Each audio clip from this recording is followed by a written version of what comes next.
world, it's Keely and I'm back for another video. This is going to be the start of a reading vlog, but this is going to be kind of a themed reading vlog, and I'm going to do this as part 1. I've been doing reading vlogs the last couple weeks, and I've really been going from like Friday to like Wednesday and just taking you through a little bit of my day, which my day looks basically the same every day, Monday through Friday, so it's kind of really boring to try to take you through. I don't know how people do like aesthetic work from home videos when I literally wake up, eat breakfast, sit at my computer, take a break, sit at my computer. So like I haven't figured that out yet, but I thought for this reading vlog I won't focus on all of the books that I'm currently reading. We're going to focus on some from a specific list, and I did originally start writing down the books, and then I realized how many there were, and I was like, you know what? I'm not going to write that down. I'm just going to go with it. I mentioned in my last vlog, if you didn't watch it, that is totally fine. But I mentioned in my last vlog that I was coming up with a list of books that were ones that I had either gone out of my way to specifically get that book, or like it came into my life for some reason and then I never read it.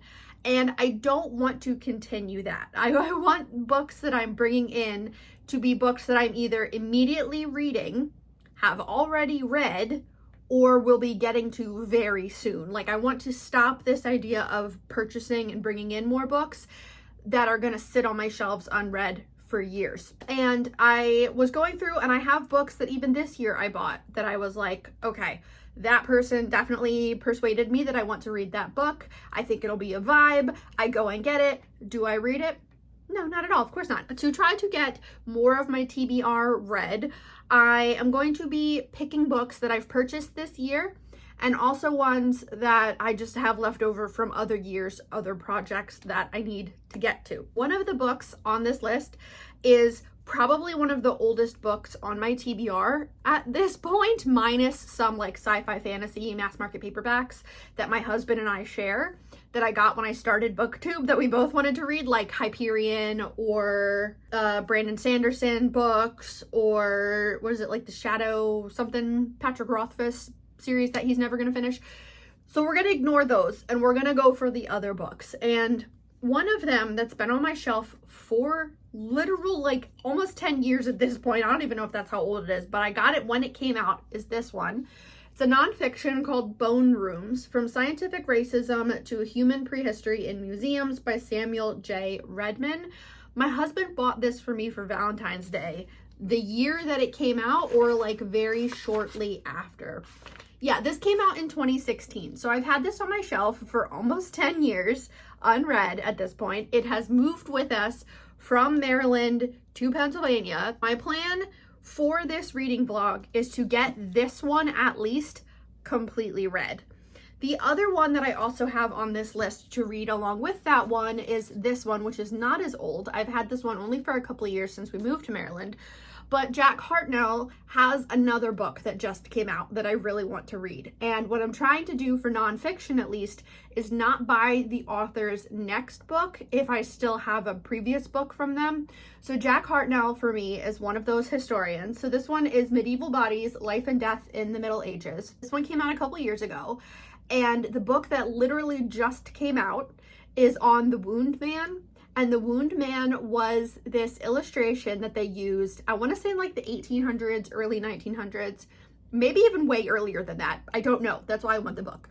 But it's a very famous picture, illustration of a dude that has like knives all through his body and like a sword, and like there's something in his eye. He's got like worms in his stomach, all kinds of stuff.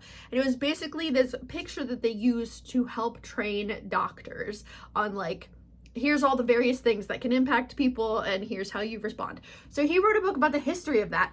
I want that book. I want to read that book very bad, but I don't want to get it until I read this one. So these are the two priority reads for this reading vlog. I read a book from my list last night. This one I purchased this year. That one is Dragon Palace by Hiromi Kawakami. This is Hiromi Kawakami's newest release, I believe, in the United States. This is now my third Kawakami that I have read and owned. Very, very famous Japanese novelist that also writes short stories, and they're weird. which I feel like you don't necessarily need to say with Japanese short stories. They tend to, well, at least the ones that I read tend to be very weird. This was weird. I read this one yesterday after work. It's less than 200 pages. It's a handful of stories, and I really enjoyed one of them.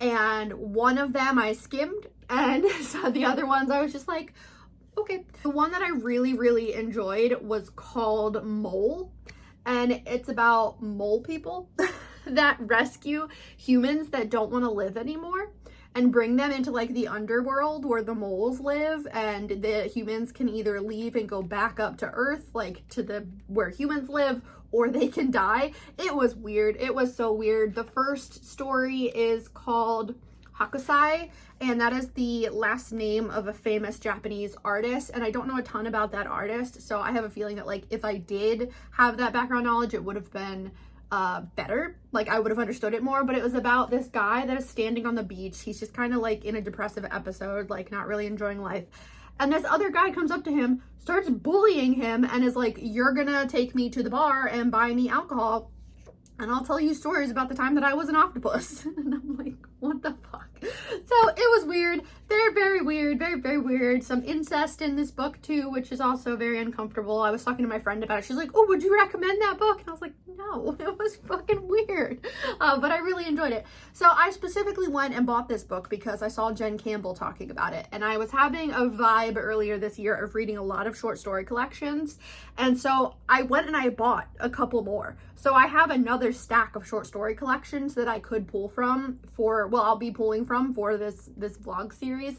But this was the first one that I read, and this inspired me to do this project. This counts towards books that I went out of my way to purchase, just reading more Japanese literature, which I really enjoy, and then also a book that I bought so far this year. So checking that off. The other books that are on my radar right now, this is my newest book purchase, and I'm currently reading it, so I will be continuing on with this one. This is Edison's Ghost by Katie Spaulding, The Untold Weirdness of History's Greatest Geniuses. One of the chapters is going to be about Edison and his ghost phone that he thought he could talk to the dead with, which I'm very excited for that chapter. There's one about Lord Byron being the king of fuckboys, and he took a bear with him to university. Like, I'm just having a bomb-ass time with this one. So these are going to be the books that I will be reading for sure in this vlog, and getting them marked off getting them marked off of my list. I also absolutely hate hardback books. Part of why these two books have sat unread is because they're both hardback, and you can't tell, but this book has like, I think, a different weight of paper, and so this is heavy. This book is freaking a chunker. But I do very much want to get both of these hardbacks read. Samuel Redman, I was just looking up, does have two other books. One that came out, I think in 2023, that I would potentially be interested in, which is about like the crisis of museums and keeping them, and how do we kind of deal with like the philosophical issues with museums. And also like in the 80s, I guess the Smithsonian in the United States caught on fire, and so like all these things got ruined. But that one could potentially be a really interesting one. So maybe I'll get that one next year, but this is definitely a priority. I am going to now pull a tarot card because I'm trying to do that for all of my vlogs. And then my husband will be home with groceries, so I gotta go help him get them all out of the car. But let us pull one. Last time I said that I would pull from the side, and I didn't. So I've actually been getting like all pentacles. So let me also just like reshuffle these a teensy bit. They kind of stick together because of the material that they're made out of. But okay, so we're gonna pull another one. I'm gonna take one from the very edge. Watch it be frickin' pentacles, I swear. What is it? Oh, I can't tell what that is at all. Knight of Cups, and it's a little lizard guy. Oh, that's very cute. I didn't prepare for this at all. TBH, I'm not really in the mood to be filming or working on vlogs, but I'm trying this thing where I'm trying not to give up on myself. when I get like even a little bit burnt out or a little bit stressed. I tend to be someone that starts a ton of projects when I'm in a good mood, and then as soon as my mental health dips even a tiny bit, I'm like, I'm not doing that. And then I get disappointed because I stop and start so much. So let me pull this up. Knight of Cups. This is from the artist Jennifer Charlie from Fairy Tale Fox Designs.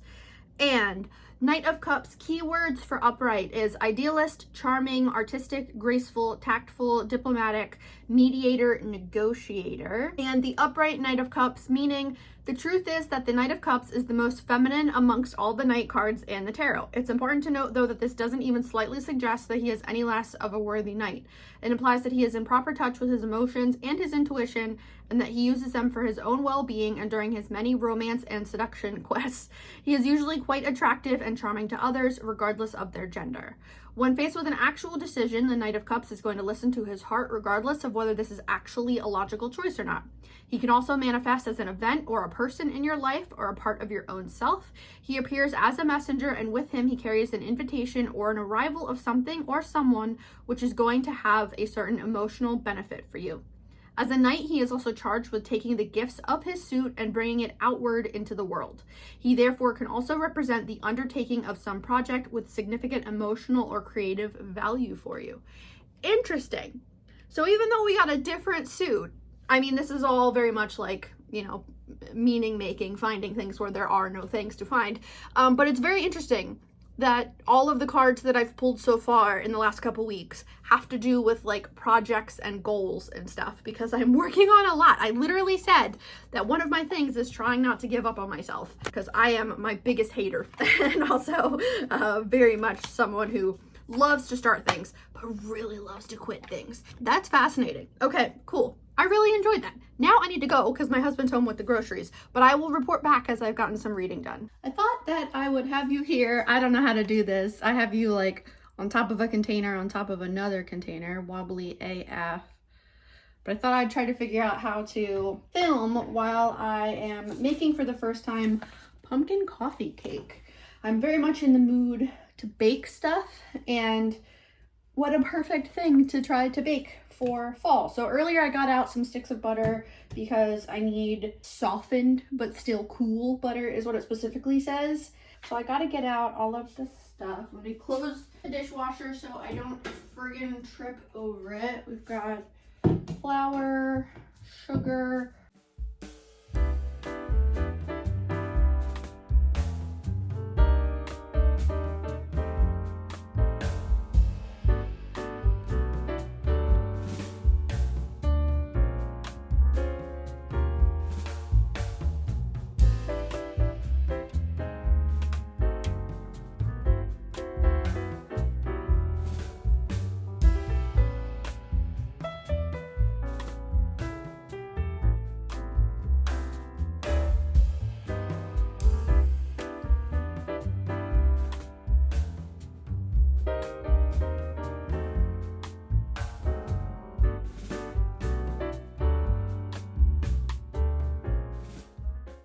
all right, y'all, here's the final thing.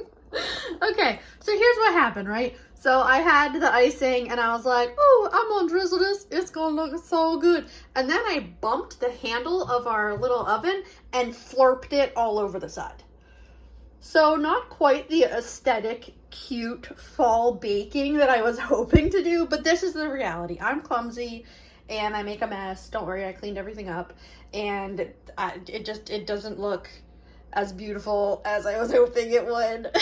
But I'm sure it's gonna taste delicious anyway. I will report back. I'll let you guys know if it tastes good or if it's not worth the effort.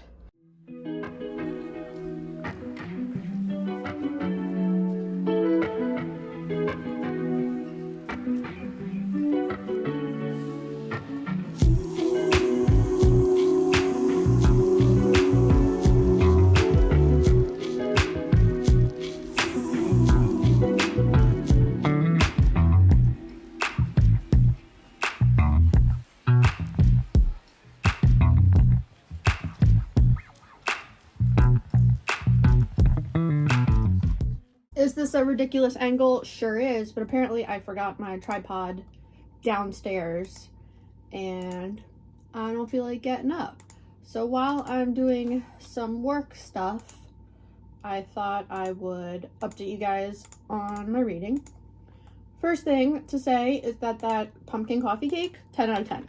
Super duper good. Didn't look beautiful, came out incredible. The only note that my husband had for it is that it doesn't beat you over the head with pumpkin flavor, and that's really what he wanted, because it uses a can of pumpkin puree and then 2 tablespoons of pumpkin pie spice, but because it's spread out in like a 9x13 pan, it's definitely clearly pumpkin, but it's not like super duper pumpkin, which is what he wanted. So I think next time I make it, I'm gonna cut the recipe in half, because 9x13 is like a huge amount for a baked good for 2 people, unless you're gonna eat a ton of it very quickly.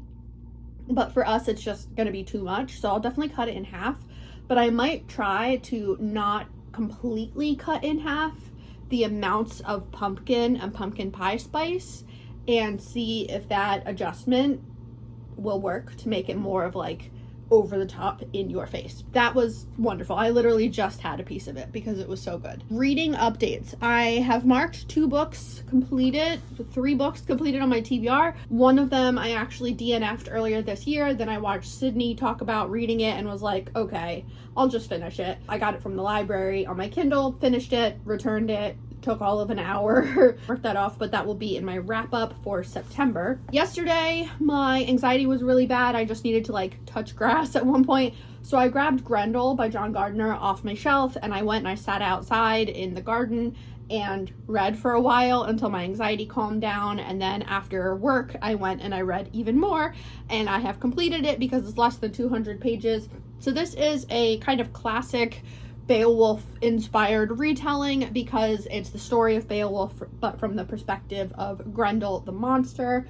This was the last Beowulf retelling on my shelf to read, and that's why it took me a while to get to, and I'm so sad that I don't have any more. So I need to do some research into like which other ones are out there, because obviously I've read Beowulf, now I've read Grendel, I have Tolkien's version of Beowulf that I've read, and I read it's up there, The Marewife by Maria Devana Headley, and I think that's it. That might have been it.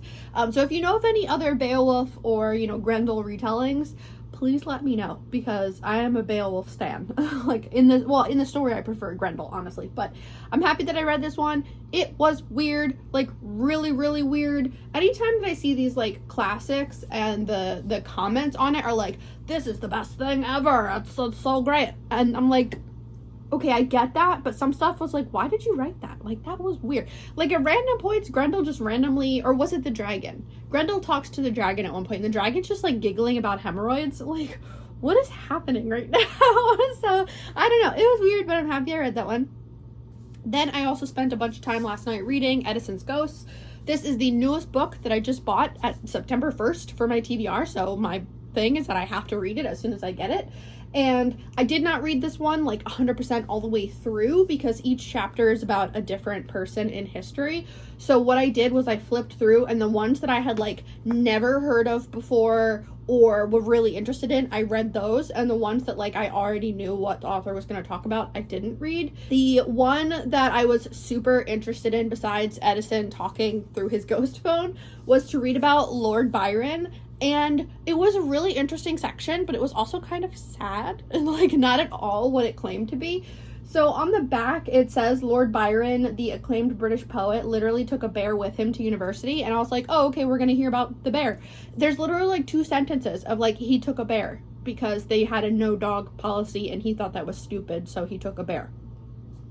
That was the end of the bear conversation. The rest of the conversation was around his horrific upbringing, and this poor man as a child was abused so bad. He had a long history of untreated, because I mean obviously they weren't really treating it, of undiagnosed, untreated mental health problems in his family. He was abandoned at times. So like, yeah, Lord Byron as an adult makes more sense now for having that background. But yeah, it was just like, don't be like, oh, we're going to talk about the bear, when it's like his background is way more horrific and interesting than the bear. So overall, I did really enjoy this one. This is just a really fun one that like I'm sure I'll come back to at different points. But yeah, I'm marking this one off as read on my TBR. And then I have been reading some other things. Where is my sticky note? So I hate having stopped in the middle of chapters. That really drives me crazy. So this morning I wrote down the books that I was reading that I'm in the middle of chapters, and I'm listening to an audiobook while I play Borderlands 2. And my audiobook this time around is Poet, Mystic, Widow, Wife by Hedda Howes. And this one is specifically looking at the lives of medieval women. So it is a nonfiction all about medieval women. And there's a huge section on Marjorie Kemp, which was so fascinating to hear about because I have, what is it called? Is it The Diary of Marjorie Kemp? I can't see it from where I'm sitting, but I think it's like The Diary of Marjorie Kemp, who was a woman that lived during like the Middle Ages, and we have her writing, which is wild. So I'm super happy that I have that. So I'm listening to the audiobook from the library of this nonfiction and adding more books that the author is referencing to my TBR. So I am 34% of the way through that one. It's not a terribly long audiobook. I've listened to, I think, 3 hours of it. Almost 3 hours of it, and that's a third of the way through. That one's fun. And then I am reading Daughter's War by Christopher Buehlman. I am now about halfway through it, really enjoying that one.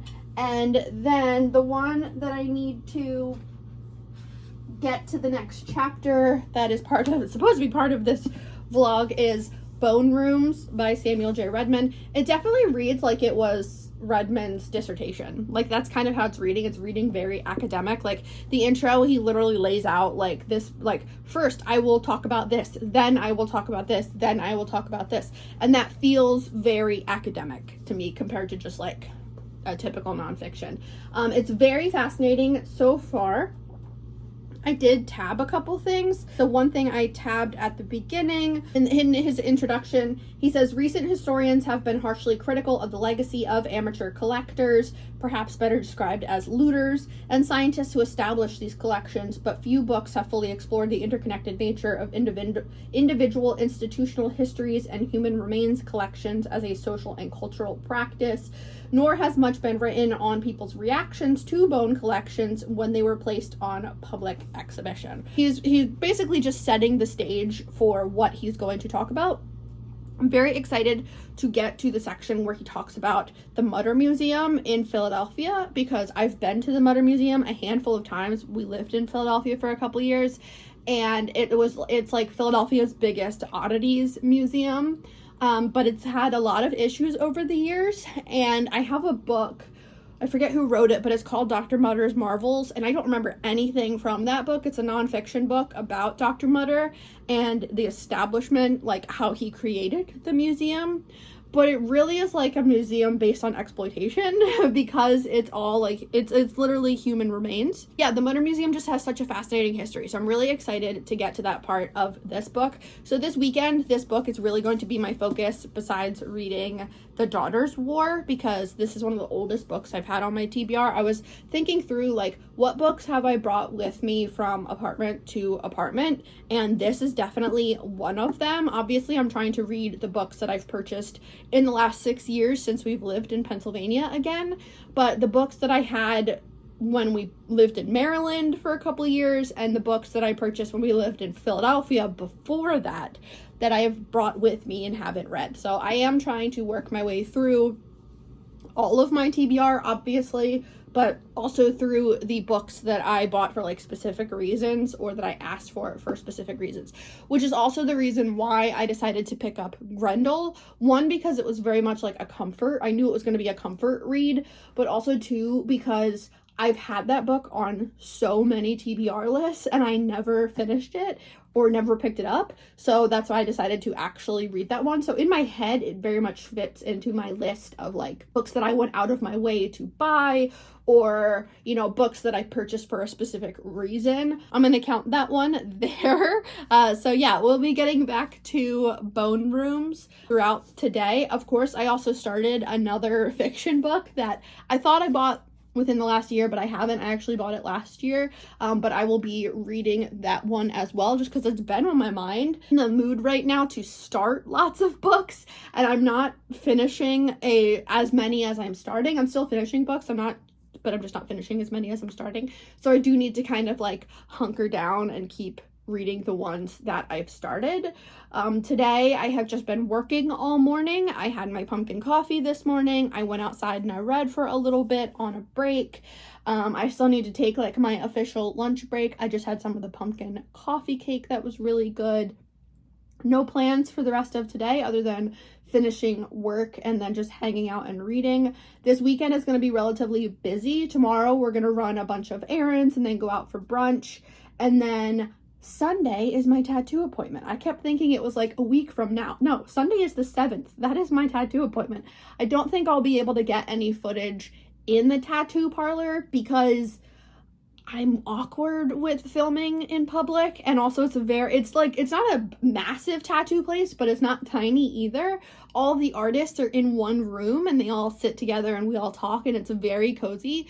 But I don't want to like have my phone like right there, and I don't want to ask like, oh, do you mind if I record? Because then I would have to say like why I'm recording, and I don't know, I'm just not gonna deal with it. So I don't think, but after the fact, I will report back and then keep reading through the coming days of this next week. Try to get some books finished for this reading vlog. And this, is gonna hopefully be part 1 of this campaign to finish specific books. I also just joined a book club this morning that I'm going to try really hard to stick with because I want so badly to be part of book clubs, but because I'm a mood reader, I often don't stick with it because I'm like, I don't want to read that. I don't feel like reading that. And then I fall off. But this time, all of the books that they've picked out for the next few months are ones that I am genuinely interested in reading. So I'm hoping that I can stick with it. But we will see. That's kind of my update for right now. I've just been, working, trying to get some reading done, and then I will come back as soon as I finish, hopefully as soon as I finish a book. That'd be amazing.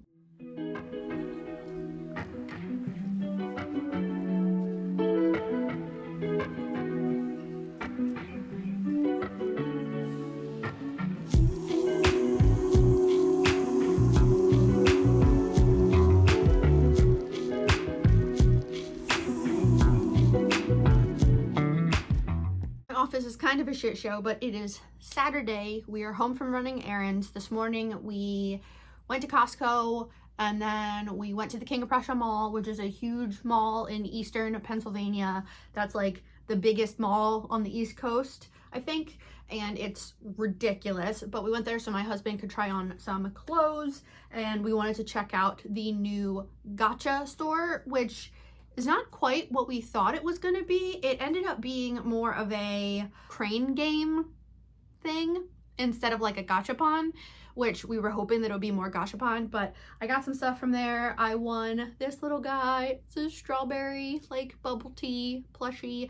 I won a cat plushie that's over there, and then I won one of these little guys, a little Smisky, and I also at Miniso picked up a Dim Sum Friends, so I thought we could open both of these and see which one I got. Now I got this little guy in one of those games where you have to direct the metal bar to like this little area and like perfectly line it up so it pushes through and knocks the little dude down. I was trying really hard to get this cat dressed as a shark, but I couldn't get that one. I only won this one. So let's see. I'm actually cool with any of them. It would be cool to get like the glow in the dark one, but I'm cool with any of them. So here's this Misty. Let's see, which one did I get? How do you open this? This way. Oh, it's a cute, he lays down. Maybe they all glow in the dark. So I got little Smisky, that's cute. And then this one, the Dim Sum Friends, I really, really want the baked bun. I think that one would be really cute, but we shall see which one I got. So this is what it looks like. You come in, oh, come on. Oh, which one did I get? The shrimp dumpling, that's very cute. So here's the shrimp dumpling, and he has a shrimp on the back. All right, that one's very cute. I do like that one, so I'm happy I got that one. So I got those, and then I grabbed 2 more face masks because I love face masks, and I'm almost completely out. I think I have 1 left. So I got this Gudetama one, and then I had to get the cat from Sailor Moon. So happy to have 2 new face masks. And then from Costco, I couldn't pass up the Lisa Frank kit. Are you kidding? So I don't even know what's in this. I was just so excited. It's a storage case, which is kind of incredible. Let me open it and we can look at it. Oh my God, it's so beautiful. Did anyone have Lisa Frank stuff growing up? We had all of Lisa Frank stuff. So it opens like that. Oh my God, I'm so excited. Look at it. Oh my God. Oh, I'm so excited. Okay, so I don't know, craft and do a mess of this today. I do have 2 other videos in mind that I will be working on. And then the only other thing from Costco that I got was a book, because they have books back at Costco. And so since this one is the perfect time, it's like the perfect time to read it. And I know this one is very, very popular. Ooh, sorry, the lighting really sucks in here because it's like super overcast and humid today. So I got the Pumpkin Spice Cafe by Laurie Gilmore, which is this like cozy pumpkin spice small town romance, I think. I've heard very, very good things about this whole series. Basically, people just saying that they're super cute, relaxing, vibey books. So I'm very happy to have that one. And then the only other things that we did was we went to a Brazilian steakhouse for brunch, and it was good. They're always pretty good. Whenever we go, we don't go that often, maybe like once or twice a year we'll go to, actually that's probably not even that often, it's probably more like once a year. But we went to one that's closer to us that just opened and wanted to compare it to like the big one that we've gone to a handful of times. So we went to the big one today, and I think I prefer the other one, honestly, that's closer to us than the one that's out in King of Prussia. So it was fun. But now for the rest of the day, it's just going to be very chill, just getting some reading done, relaxing, maybe doing some laundry. And I have gotten more reading done. I am now, I think, about 50% of the way through Daughter's War. And yesterday I did start reading Dreadful by Caitlin Rozakis. Welcome to my brain, in that I get ideas for things and books I want to read. I start them and then I'll watch someone else's video that's like, oh, we're talking about this book. And I'm like, well, I don't want to read that anymore. I want to read something else. So am I in the mood to read nonfiction right now? Not at all. I am in the mood for like just funny fantasy. So this one is a super funny fantasy so far about the Dreadlord Gavrax, who wakes up one day. He's like a dark wizard, and he wakes up one day, clearly like a spell has gone wrong, and he's on the floor of his workshop and he can't remember who he is. He doesn't remember that he's a dark wizard, and then he realizes that he owns a castle, like a small castle with a bunch of goblins working for him, and everyone's really scared of him, and he doesn't want that to be. He's like, why was I evil? Like, I don't even remember, why was I such a dick? So now he's trying to not be evil while also trying to not let anyone know that he doesn't remember anything about his life and like what he was doing. He also found out that apparently right before he did whatever he did that knocked him unconscious, he had kidnapped a princess and was part of some like bigger plot with the princess, and so he doesn't remember what that was about at all, like why he would do that. So it's very funny having this Dark Lord trying to like figure out his life and whether or not he wants to be a Dark Lord.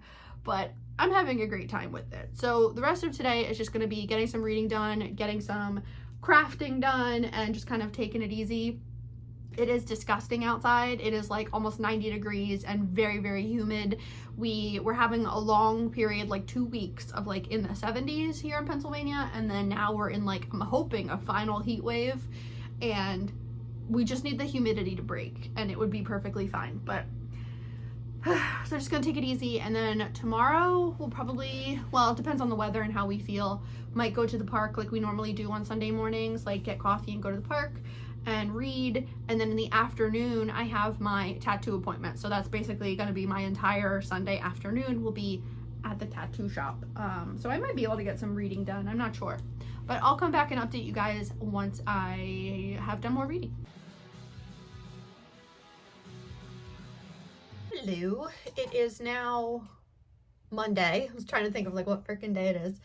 And I took the day off because the weekend was fun, but I didn't really get a ton of time to relax. I went yesterday and had my tattoo finish on my arm. And if you've gotten tattoos, you know that if you get one that's like even slightly large, it's just exhausting. Like your body is really going through it. And that can be just really tiring. And it can also, it make you feel like kind of like you have a cold. I'm sure there's like an actual name for that, but I don't know what it is. But I am currently playing Borderlands 2, and I'm going to listen to more of my audiobook, try to get another hour or two of my audiobook done that I have from the library. But I wanted to update you guys on my reading. So I spent some time this morning and actually finished a book. I finished The Daughter's War by Christopher Buehlman. This is like book 0 in the Black Tongue Thief universe.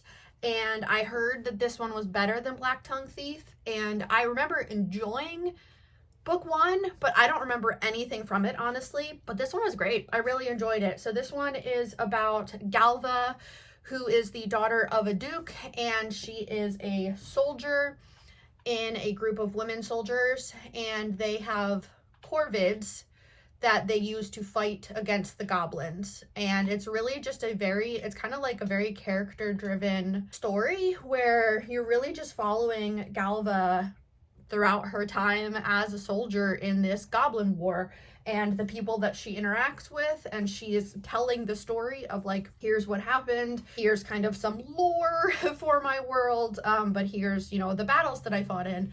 And I really enjoyed it. It was super slow moving, so it did feel like it took me a little while to get through. It is under 400 pages, but it just read kind of slow. And I will say for this one, so this one was fun, but really, really violent, really, really, really graphic war depictions and the things that the goblins do to humans. So just kind of know that going into it, if you're going to read this one, that the content is very violent or very graphic in terms of like fighting and stuff. It's gross. It's pretty gross at times. So I'm happy that I read that one. I'm happy that I finished it. That's one that I bought this year, so I can mark that off my list. That means that I'm now completely caught up with that series. I don't know when the next book comes out or how many there will be. I think Galva or like her family is in Black Tongue Thief, because at the end of the book it was like, oh, read more from the Dombraga family, which is her family, in the Black Tongue Thief. And I was like, oh, okay, I guess I read that. Don't remember it at all, but I remember it being fun. Happy I read that one. I went to Barnes & Noble the other night and I bought a bullet journal, and I was like, you know what? I want to do something creative this weekend. So I did work on that this weekend. And I want to continue to try this thing where I don't give up on myself. Basically, where I'm really good at starting projects and I'm really good at quitting projects when they don't come out perfectly or like in this ideal that I have for them. And part of that is like, I love bullet journals. I love reading journals. I love how creative people are. And I've started so many over the years, and also quit so many over the years because it just didn't look as beautiful as other people's, or, you know, it's like literally when you don't figure something out and perfect it in the first 10 minutes and you're like, this is not for me, I'm done. It's like, no, like you'll get better at it the longer that you do it. So I just watched a bunch of random people's like booktube journal flip throughs and setups in order to figure out what I kind of wanted to do. And I'd like to do a separate video where I like walk you through what the setup looks like. I obviously started it for September because we're in September, and I'm going to take it from September to August of next year and just see kind of how it goes, see how long I can stick with it. So yeah, I set that up. And also part of why I'm saying all that is that the books that I had set out to read for this vlog, I'm not reading right now. I was super interested in them. I actually started Bone Rooms and I was into the first chapter. Like I read the introduction and was into the first chapter.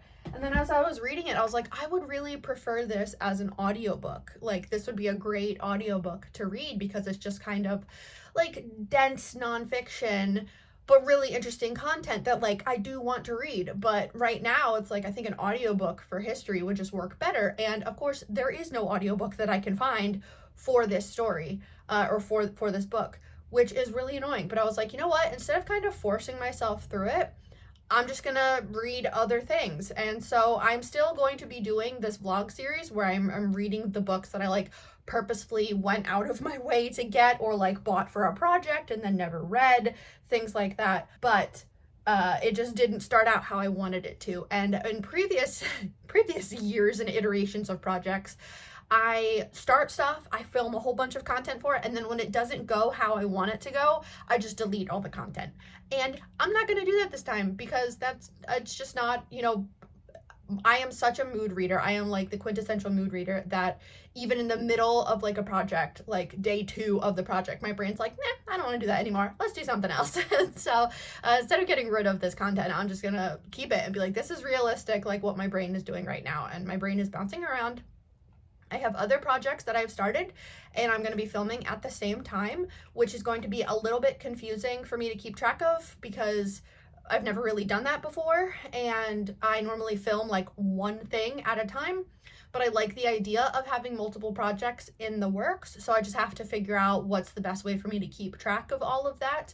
And I was thinking like, oh, I really should get a external hard drive or like storage, external storage that I can use and just like put my videos that I'm in the works, like working on, put them there, because my laptop is where I edit is like perfectly fine, but it doesn't have a ton of storage space for videos. And before I had been like, oh, well, you know, if I don't have an external hard drive for my video content, then that means I can't film more than one at a time. And like, that's dumb. Figure it out. Instead of, like I said, giving up on things that I want to do either before I even start them or, you know, midway through, I'm just gonna do it and figure it out as I go and bring you guys along for the ride. Hopefully that's okay.